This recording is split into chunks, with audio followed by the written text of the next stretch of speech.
As museum founder, Hitler would create the Reich's first great art event.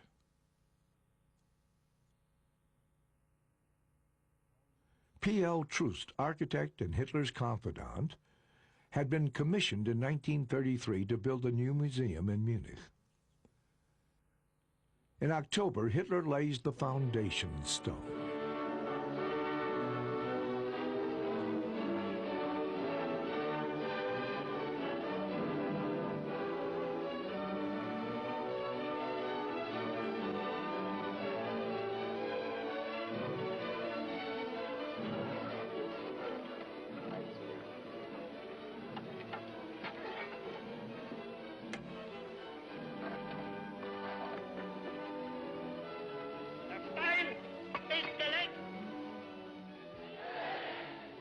Even before the museum is completed, the first exhibit is in preparation.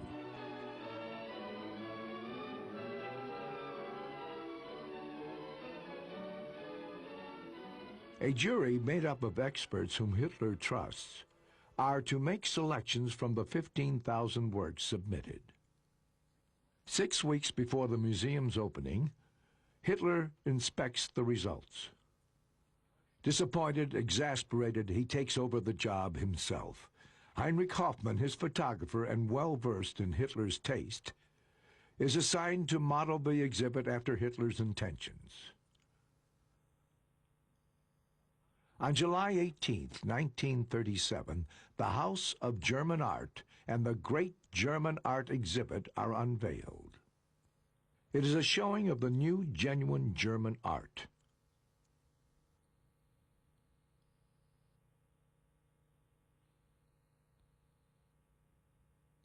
Sculpture is given great precedence. Sculptors such as Brecher and Thorak launched the style that is to be typical of the Nazi era.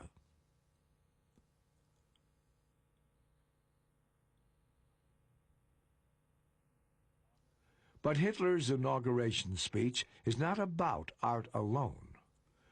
This exhibit represents the end of lunacy in art and the denial of the German people's culture.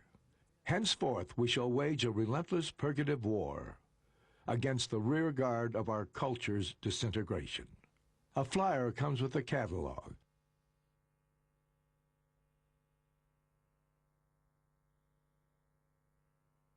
To put the Renaissance of German art into proper perspective, the exhibition Degenerate Art is opened the next day. With Goebbels' help, Hitler had already made sure of the exhibition's success.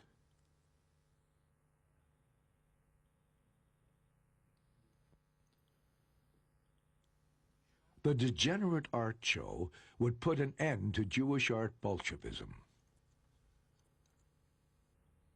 The works of some 730 banned artists were shown.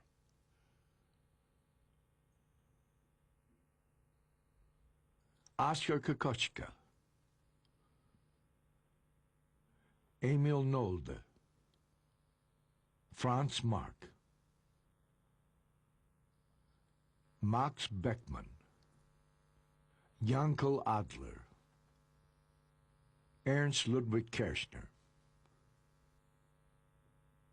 German art had now undergone its purifying bath. But Nazism's ambition to beautify included every area of life.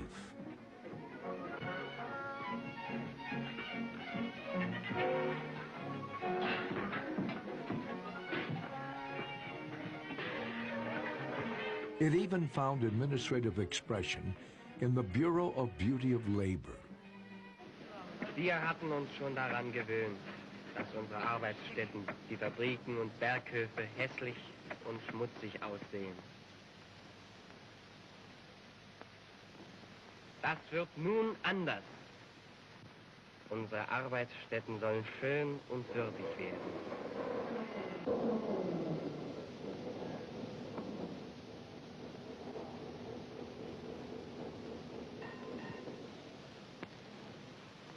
Es geht hier nicht um Äußerlichkeiten. Der Betriebsführer muss erkennen, dass noch wichtiger als die Maschinen die Menschen in seinem Betriebe sind. Es geht ein neues, starkes Lebensgefühl. Es geht die Freude an der Arbeit für den schaffenden deutschen Menschen. Cleanliness was the gospel of beauty of labor. Clean workers in tidy workshops was its slogan.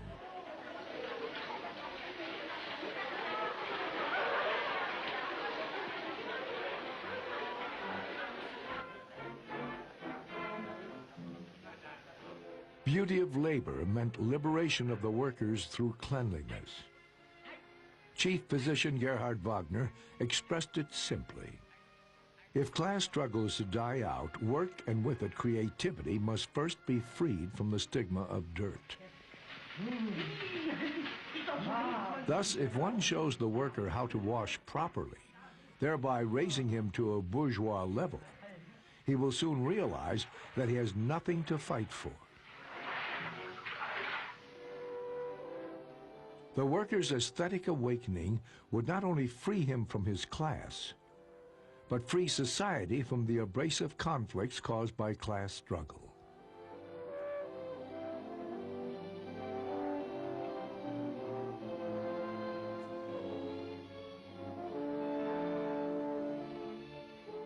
The society would be the embodiment of an ideal, cleansed from all ugliness, untouched by chaos and filth. Its people handsome and healthy, striving for a common goal.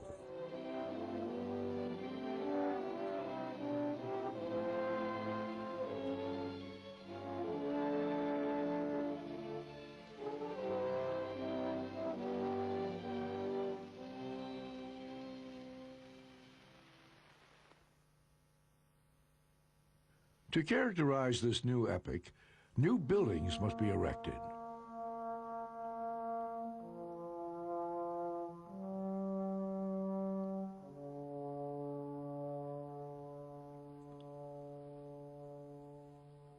Already on the evening when he seized power, Hitler talked about his architectural plans.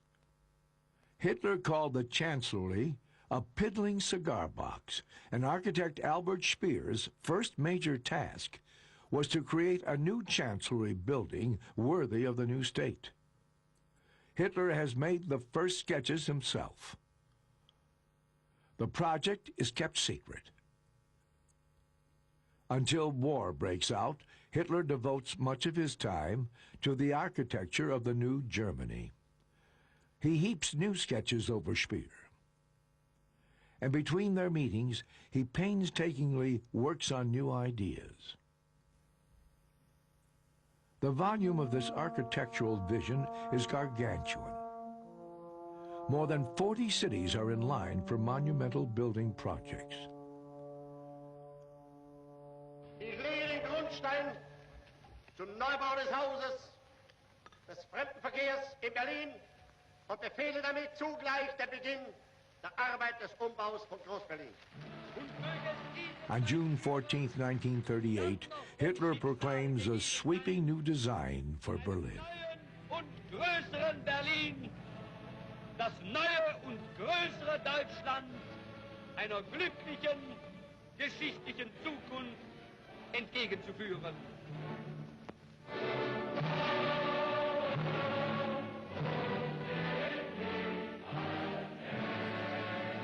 However, the actual scope of his outsized plans for the capital city is kept secret. On the new chancellery's completion in January 1939, a myth is minted. According to the myth, Hitler has commissioned Speer only 1 year earlier to design and build the massive structure.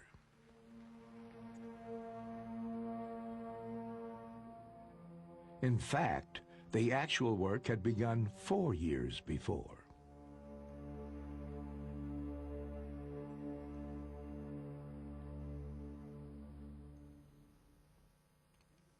At about the same time he sketched plans for the new chancellery, Hitler decided to rebuild his chalet in Berchtesgaden to have it befit his new status. To this end, he not only produced sketches, but completely took over the replanning of Berghof, his retreat.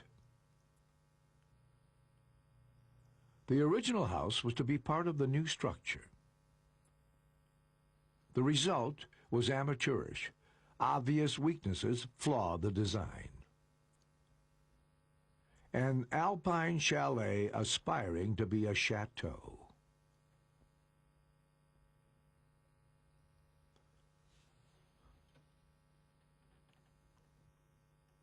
Hitler's pride was a retractable window, the world's biggest, with an area of 32 square meters.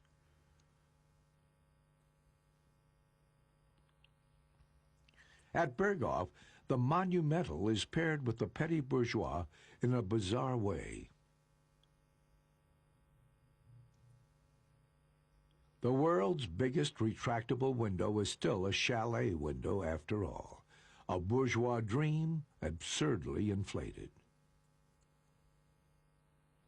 The window on the landscape, like the glass over a painting, embodied Hitler's aesthetic ideal. Mountain landscapes were among his favorite motifs. At the Great German Art Exhibit in 1938, Hitler buys not only Zugspitz Massive by Franz Bernhardt, but 9 other paintings of alpine scenes.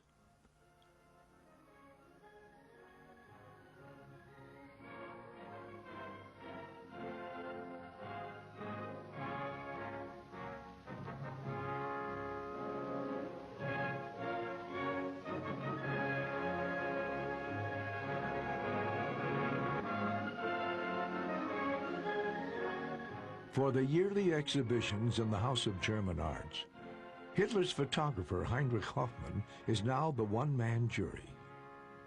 On the day of the 1938 opening, Hitler rewards Hoffmann with a professorship. Hitler himself buys 372 works, 1/3 of the entire exhibition.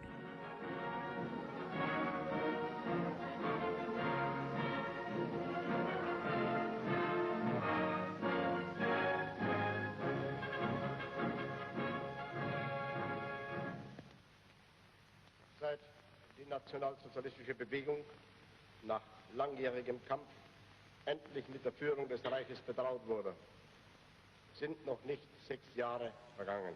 In his inaugural speech, Hitler notes something of special importance to him: the acquisition of the classical Greek statue, the discus thrower, by Miron. Die beste Darstellung des Diskuswerfers, die jahrzehntelang in römischem Privatbesitz den Augen der Öffentlichkeit verborgen war, ist jetzt in deutschem Kunstbesitz. Dieses erhabene Hitler lets this event cap his speech as he says, "Let us perceive how splendid man's physical beauty once was, and how we may only speak of progress when we have not only achieved such success, but even surpassed it. May we find here a measure of the tasks which confront us in our time. May we strive as one for beauty and elevation, so that both our race and our art will withstand the judgment of the millennia."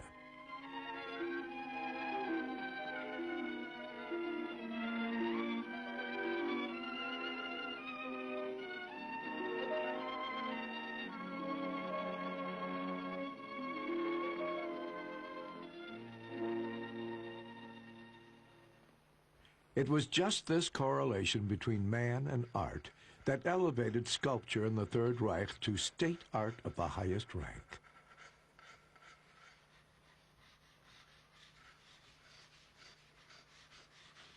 Sculptors like Arno Breker and Joseph Thorak were not only artists, they were creators of a new type of man.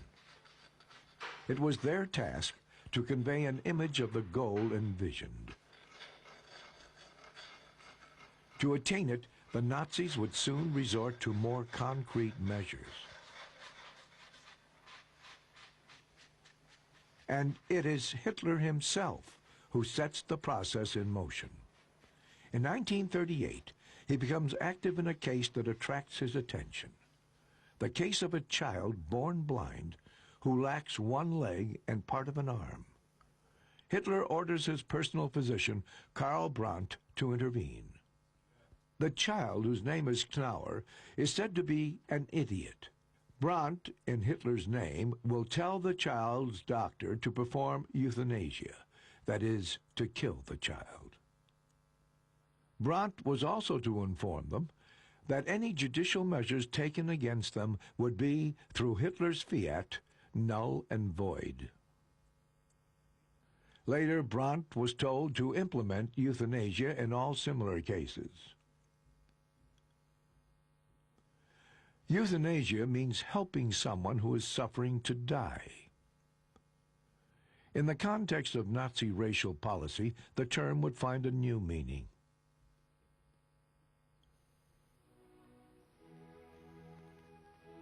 The Great German Art Exhibit of 1939.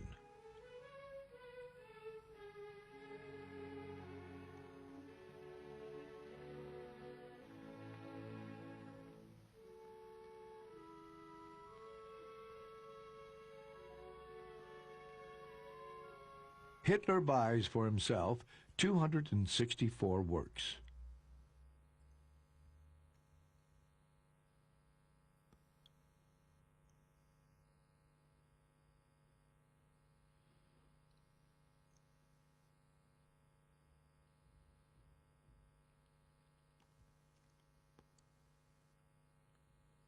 After annexing Austria, Hitler updates the plans for his home city, Linz. These dreams had occupied him since his youth. As early as 1925, he had sketched plans for a German National Art Gallery. In it, artists would be allotted space for their works, depending on Hitler's evaluation of their talent.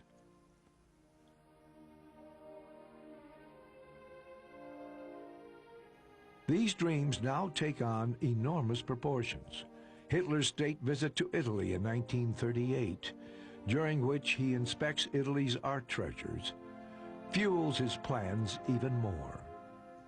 He envisions Linz as the world's new center of culture. Gigantic building plans are drawn up. Hitler makes one sketch after another.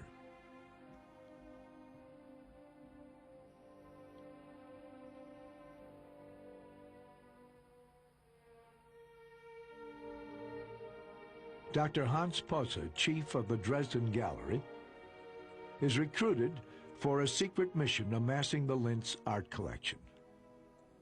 His first act is to confiscate the art collections of Jews in Vienna.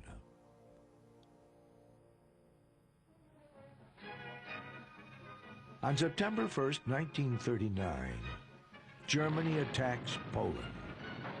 The Second World War has begun.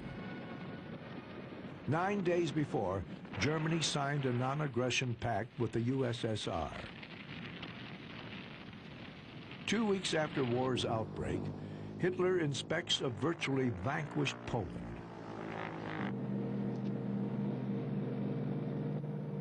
A few weeks later, Hitler orders the start of the euthanasia program. Germany is to be cleansed of its failed human specimens. Hitler's friend and personal physician, Karl Brandt, and his chief of staff, Philipp Bühler, are empowered to choose physicians for the program. The order is written out on Hitler's personal stationery and backdated to the day when war broke out. The tactic indicates doubts on Hitler's part. Even in the Knauer case, he had ordered that his role be kept secret. Now he hoped that the program would be more acceptable if it could be linked with the war's outbreak. Murder of the inferiors would thus appear to be a mobilization measure. In Germany, psychiatry's ambition to preserve the body of the folk. Murder would soon be the most important form of therapy. The future laboratory for this form of therapy, the test field for extermination, was already in German hands. Poland, which had been crushed in less than a month. After extensive tests at Brandenburg prison, Hitler, on the advice of SS Dr. Werner Heyde, recommends the lethal use of carbon monoxide. An office is opened in Berlin for the program. Its address, Tiergartenstrasse 4, provides the organization's code name, T4. A system using questionnaires and doctors' reports takes form. The forms are distributed to hospitals and asylums. For each patient, details regarding pathology, work capacity, race, religion, and criminal record must be filled in. A space is reserved for the physician's decision. A blue minus sign means life. A red plus sign, death. From the beginning, Jews have a special status. For them, the diagnosis that they are Jews is enough. Later, the screened-out patients are fetched. SS personnel in white coats attend to their transport.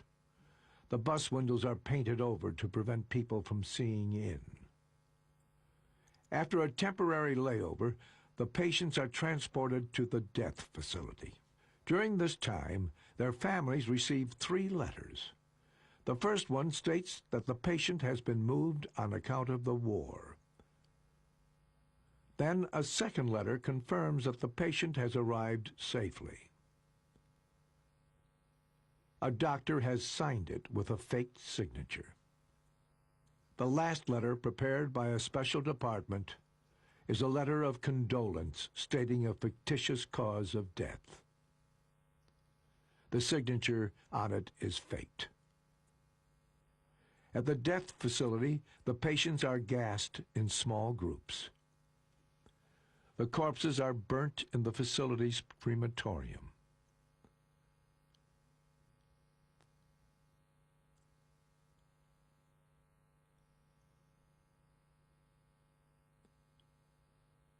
In the T4 program, the Nazis' medical vision had found its vehicle of practice. That the T4 doctors falsified signatures and behaved like criminals does not mean that they doubted their own convictions. No, they worried that the German people might not be ready to understand their actions. The killings could have been done by any butcher. But if medical legitimacy was to be maintained, a doctor would have to open the gas taps.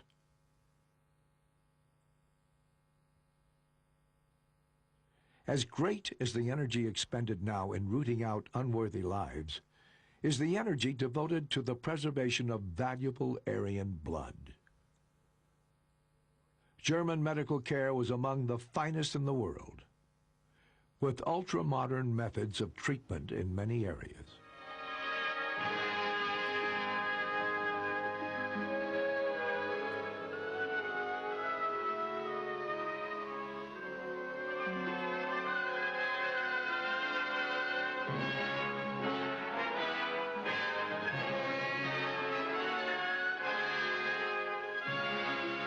This double role, the physician healing with one hand and killing with the other, gradually began to sow misgivings among the German people. Angesichts der unmittelbar bevorstehenden feindlichen Kriegsausweitung auf belgisches und holländisches Gebiet und der damit verbundenen Bedrohung des Ruhrgebietes ist das deutsche Westheer am 10. Mai bei Morgengrauen zum Angriff über die deutsche Westgrenze auf breitester Front angetreten.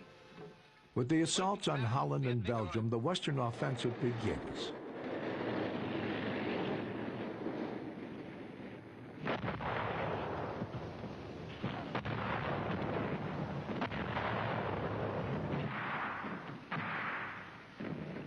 In mid-June of 1940, Hitler is at his military zenith.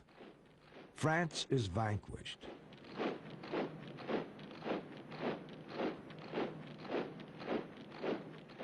In the gray dawn of June 23rd, a plane lands at Le Bourget outside Paris. Hitler fancies an art tour and arrives with a group of artists to inspect the fallen Paris. It's 6 in the morning. For the first time in his life, Hitler visits the French capital. At his side, the Führer has sculptor Arno Becker and architect Albert Speer and Hermann Giesler. Their first goal is the Paris Opera. As an expert on opera houses, Hitler takes the lead. In all of Europe, there is hardly a theater of renown whose plans he has not studied, and he has carefully pored over the blueprints of the l'Opéra in Paris. So well does he know the building that he finds an antechamber missing. In fact, the room had been eliminated during a renovation.